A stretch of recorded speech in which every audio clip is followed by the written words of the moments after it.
Hey everybody, Dan Jennings. We're back with the Blue Wave Report after a long hiatus to celebrate the Democrats' victories on Election Day, the first major elections since Marmalade Mussolini's return to the White House. So, lots of crucial victories.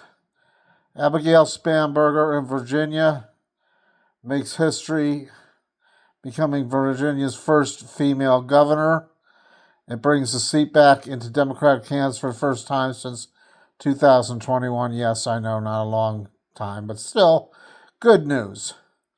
New Jersey Governor Mikey Sherrill clinches the streak down in New Jersey by winning governor, secures a third consecutive government Democratic administration in the gubernatorial office, a feat last occurred there in the 60s.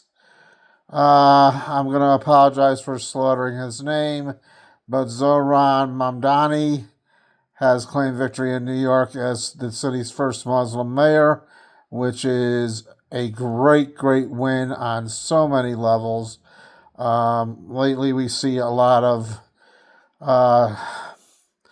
for better lack of terms, Caucasian Democrats who are against non-Caucasians, who are still voting Democrat because, the policies and whatnot. But this is a great win because of its size and, and Abigail Spanberger winning down in Virginia.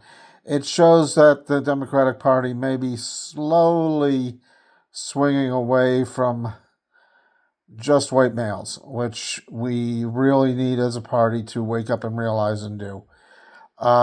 Virginia Lieutenant Governor, the first Muslim woman to win statewide office there.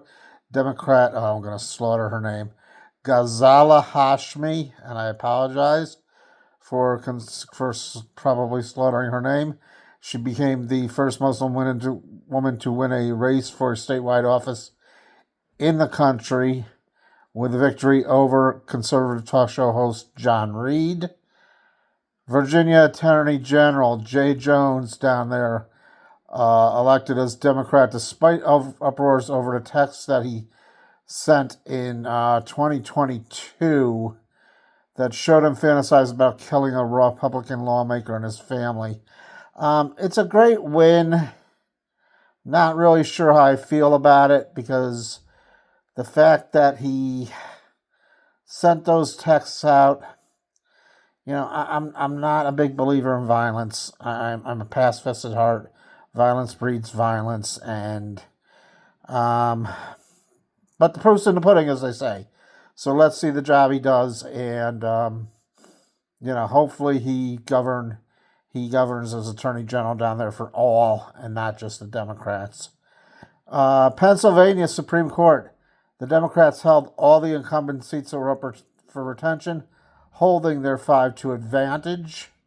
So that will help us hold sway over state-level disputes such as voting access and abortion rights, two things which I don't see a lot of in our citizen reporting or reporting in general.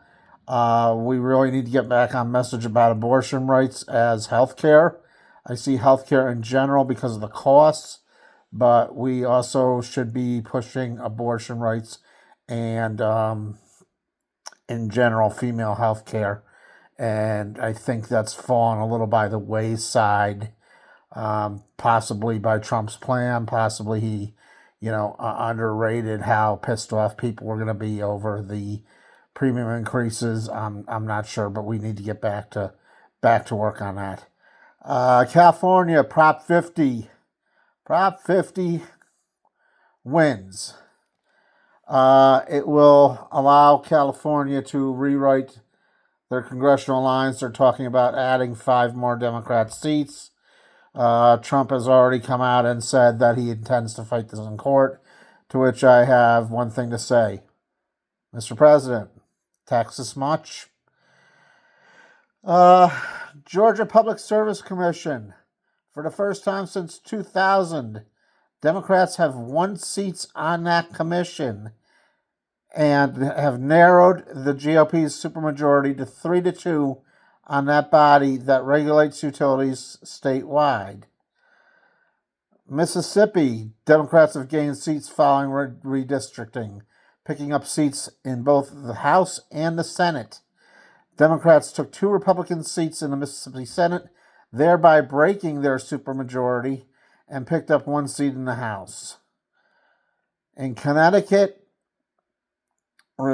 unofficial results, major wins in Connecticut, flipping mayoralties in Stratford, Milford, and New Britain, areas previously held by Republicans. New Jersey Assembly, Democrats gain a supermajority by picking up 3 seats there. I know Onondaga County here in New York flipped for the first time in 50 years from red to blue. We had a couple of local flips in Troy and Saratoga counties here in New York, so way to go. And let's get to work. Let's get to work on 2026, taking back the House, narrowing the majority in the Senate, and get ready for 2028, where hopefully we can continue, keep the House, take the Senate, take the White House, and get some stuff done. Now, I want to talk about one thing before I go. This was meant as an election thing, but I got to get this off my chest. This crap with Marmalade about SNAP. And the courts have now come down and said, no, you have to pay the SNAP benefits. And he's saying, no, I have no intentions of paying. The latest is they're going to pay out about half of it, saying that he cannot move the slush funds around. It's unconstitutional or illegal. Isn't it funny how it's only that way when it's something he doesn't want? But yet, when it came to building a wall, he had no problem moving that money around. All right, no problem at all. The other thing is he had a photo op with a police officer down in New York City who was well-renowned now as a hero for his work down there and made a big point of being with the hero cop. But yet, he had no problem pardoning insurrectionists who beat the crap out of our cops. So, to say this man is a hypocrite is an understatement. I'm not sure what word you would use at this point. But we got to get to work and get Marmalade out of office. Oh yeah, J.D. Vance's grandkid, can't remember off the top of my head, was running this week. And he got thoroughly trounced. So, there you have it. For the newly back and soon to be reconstituted Blue Wave Report, oh, by the way, I am looking for citizen reporters. If you're interested in having a time slot on this channel, please put your information in the comments and I will get back to you. So, this is Dan Jennings. Y'all have a great rest of your day and have run the Blue Wave. To my brothers and sisters in the military, active and retired, God bless. Be safe. Love you all.